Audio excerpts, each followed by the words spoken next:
So, if you still want to be a photographer after all this, good! You have to really love it because there is a very, very small percentage that make it to the upper echelon of being able to make a good living doing the type of photography that you really want to do. Me? What qualifies me to be talking about this? Well, I'm glad that you asked. I went to the Savannah College of Art and Design, majored in photography. I first fell in love with photography when I was 12. Don't believe that I love photography? Look, I have an old-timey camera. That proves it.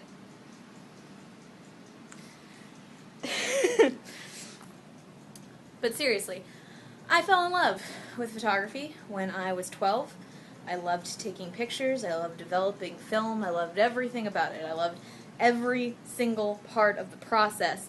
The only thing, it turns out, that I really, really didn't like, and that I was pretty bad at, was the making money part of it, because I didn't really know how to do the things I was doing artistically, translate them into a career, and live. Also, I did not move to New York or LA right out of college. I moved back to Austin because of a boy. Do I blame him? No. I blame myself because I had a job offer right outside of school and I probably should have just gone to New York and taken it, but okay, that's done. I'm not doing that anymore. I stopped doing photography professionally about 3 years ago because I was doing a lot of senior portraits and weddings and event work, which is fine for some people, but it was murdering my insides, so I stopped. But if you want to become a photographer, you gotta really know your shit, man. You've gotta know cameras, you gotta know the latest camera, you gotta love technology, you gotta love science. And not only that, you gotta love art, and you've gotta know the history of it, and you gotta know the current trends. Even if you're not an artist, per se, it helps influence your work. You are creating art. If you're a photographer, you're creating this beautiful amalgamation of science and art and personality and capturing a moment. And it's honestly one of the most powerful things that you can ever do, and yet people are doing it for everything all the time. And there's a massive, is this killing photography? Is it helping photography?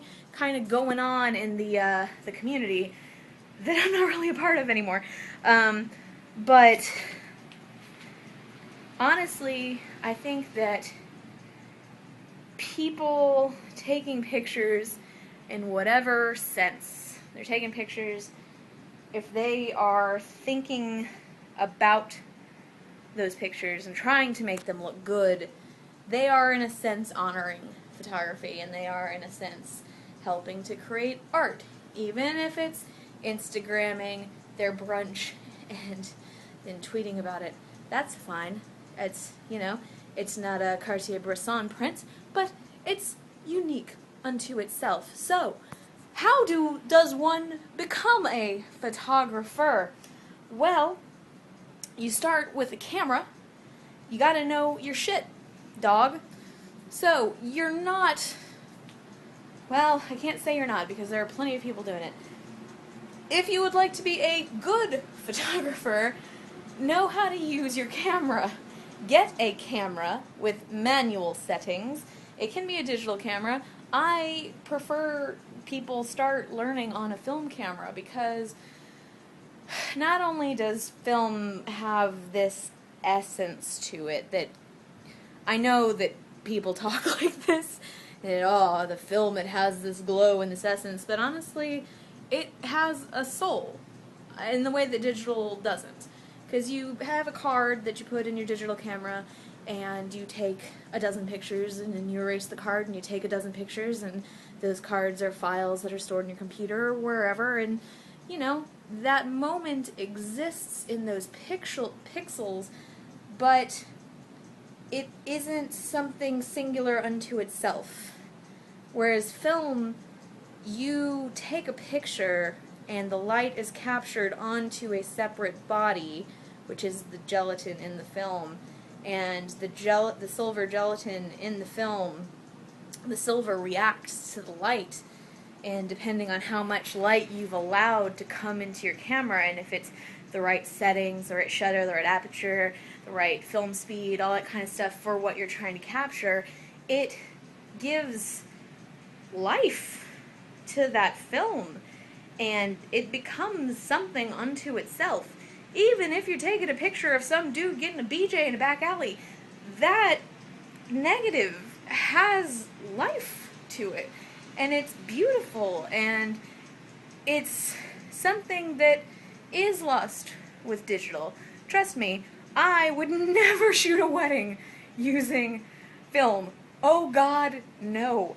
But are there certain artistic endeavors that I shoot film with? Yeah, because there are times when I just have to go shoot film because I feel like being connected to it, and I just don't feel that connection when I'm taking digital pictures. And, you know, film's expensive. It's expensive to get processed, and then once you get it processed, if you can manage to get yourself into a dark room and get yourself some paper and some chemistry, and you mix it all right, and then you're there in the dark room with the red or the amber lights, and you're sitting there rather than larger, and you run test strip after test strip, and then you run your first print, and then you think, okay, I want more contrast over here, I want dodging and burning, and I want it to be like this, and then you spend hours and hours working on one photo, and then that photo looks exactly how that moment felt, and it was just you in this room alone with darkness and the film, and you were connecting to that, and then that was connecting to the paper, and then the paper connected to the chemistry, and all of this that you have participated in is built on something that's really pretty new. It was 1830, I think, was when the first photograph was taken by Nicephore Niepce in France, and that was just a scientific experiment, and then the science begat the art, and then the art has to fight for its place with other types of art still, and it's all just this beautiful thing that so many people take for granted. I'm talking to you right now through my fucking phone! How insane is that?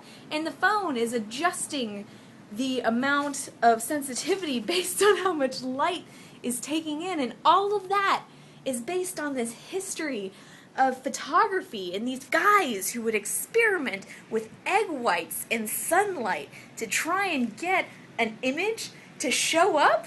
Is that not the fucking coolest thing you've ever heard in your entire life?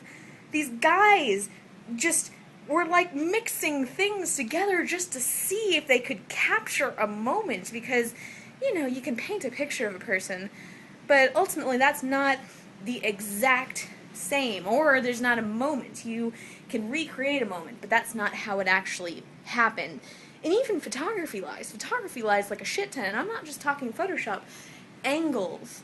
There was a story on Radiolab about, who was it?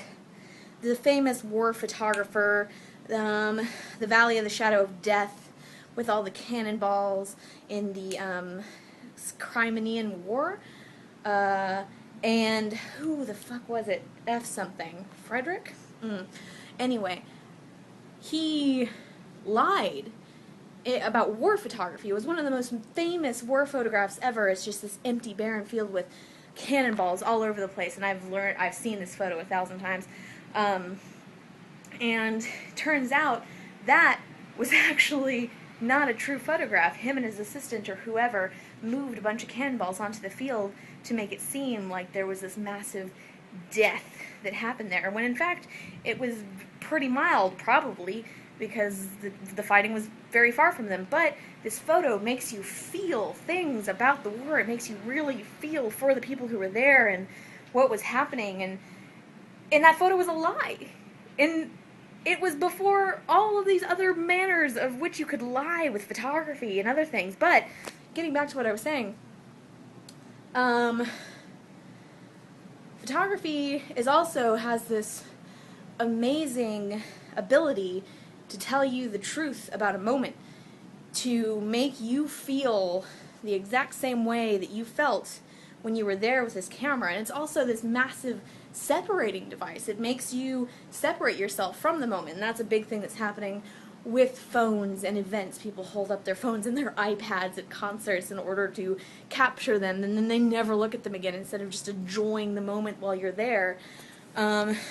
It's one of the most amazing things in creation. It's photography, just the concept of it. There's so many varieties. It's used for so many different things. It's science, it's art, and it's all combined into this one amazing thing, and I can use this to talk to you, and this is technically a way of photography. It's taking a bunch of photographs and it's linking them together, or I can use this guy right here, and I can put some 120 film in there, and I can look down, and I can look in this, and then I can take pictures. And I can go to a darkroom and I can get those published, and I don't know, they're the same.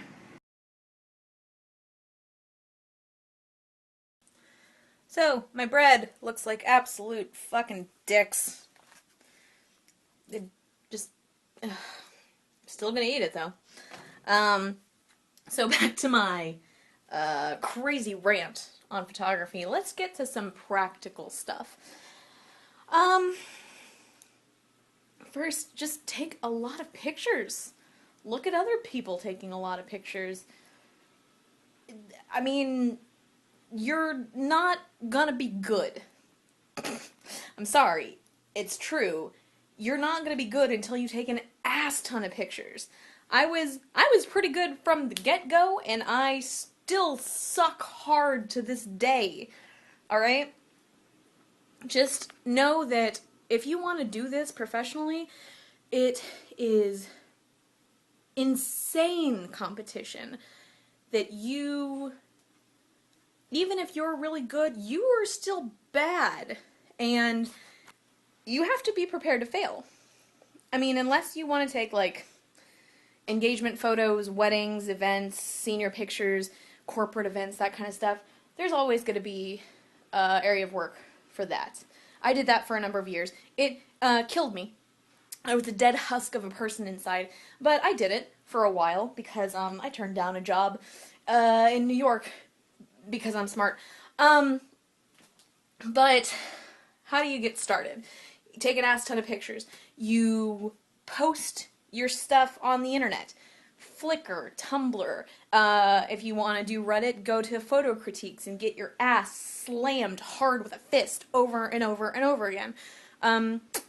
Join some Photoshop battles if you want to learn Photoshop. Teach yourself Photoshop. There's a very funny series of videos called You Suck at Photoshop that will actually teach you how to do Photoshop whilst entertaining you. Make yourself as good as humanly possible, then tell all the people you know that you want to start being a photographer. Get yourself a website, such and such name photography, or just suchandsuchname.com. I have both. And put all of your stuff up there. Get a web designer to help you out, or get a live books or a whatever the fuck formatted website that you can throw your stuff up there. Connect it to your Tumblr. Doesn't really matter. Just have a place where if people are interested in hiring you, they can go and look at the pictures that you've taken. Only put your best stuff up there. And only put one of any type of picture. So, like, if you have 5 really good pictures of this one couple in this one place, only pick one.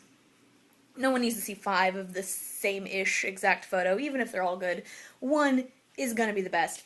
You need to figure out which one that is. You need to get really good at editing down your photos. You need to know what is better than something, like what one thing is better than another thing. And that takes a lot of looking. You're going to just continually look at and judge your own work. Now, I just had my big solo show last August, so coming up on a year ago, where I presented work like this, which is a series called Multiplicity that is mostly photo manipulations that some people seem to enjoy. That same series, 5 years ago when I was still in college, got me into PDN's annual, the PDN Photo Annual, which is PDN is a big-ass professional photo magazine that I would get a subscription to if you are interested in that kind of thing, because they will tell you a lot about the industry. It's a good magazine, it's quality, and they picked my picture. So, you. In any case, I was considered one of the better people to graduate from my school, to like know what I was doing, and they had high hopes for me and such. And I got no regrets, right? And then I got a job offer out of New York, and I didn't take it because of a boy that I ended up breaking up with. Why did I do? Well, I was actually already planning to move to Austin. I missed Austin. But I wish I was braver at that period of time. I don't know where I would have ended up. But apparently the company that was going to hire me started to downscale about 6 months after I would have been hired. Who knows if I would have been running it at that point in time. It was for Yushiro Miyazaki, I think was his name. Japanese photographer. Did mostly like slow motion liquid stuff. We were in the same photo annual and got to talking at the thingy, the big party in New York that I went to. I quit photography because taking senior pictures and weddings and stuff, I've obviously been in love with photography for way too long. And I love so much about it. And making a living, taking horrible pictures for other people, it made me hate myself. So I stopped, and I got a job at a bank, and then I became an au pair, and I moved to France to try and figure out what the hell was wrong with me, or if I could even recover creatively, because I felt completely dead. I felt like I was so far gone. And that's when I started making YouTube videos, talking to you lovely people, and doing this kind of stuff. So, don't you regret it? Aren't you mad that I did this? So now I make videos for a living, and I talk to myself in my room on a Tuesday night, wearing a robe and baking gluten-free bread that's shitty. And I've got friends who are amazing photographers doing amazing work. We graduated at the same time. I've got friends who own their own companies. I've got friends who are taking pictures for major magazines. I've got friends who are like meeting celebrities right and left. And they're amazing. And I'm so happy for them. Fortunately, I don't know where I'm going to end up with photography. I think I'm going to be one of those snobs who just does the art stuff but doesn't actually follow the art stuff. Because I haven't kept up with any of it in a long time. I don't remember half the names of half the people I learned about or knew about when I was in school. I know certain pictures and certain looks and certain styles and how some people were more significant than others, but ultimately I have always had this personal connection to the thought of taking a photograph, and I want to know as much as I can about that as far as the processes and stuff go. Unfortunately, I'm poor, so I can't afford all the equipment that I would like to have in order to make that happen. I need to stop talking to myself because there's bread over there and it's hot and I want to eat it. So that's all. Bye.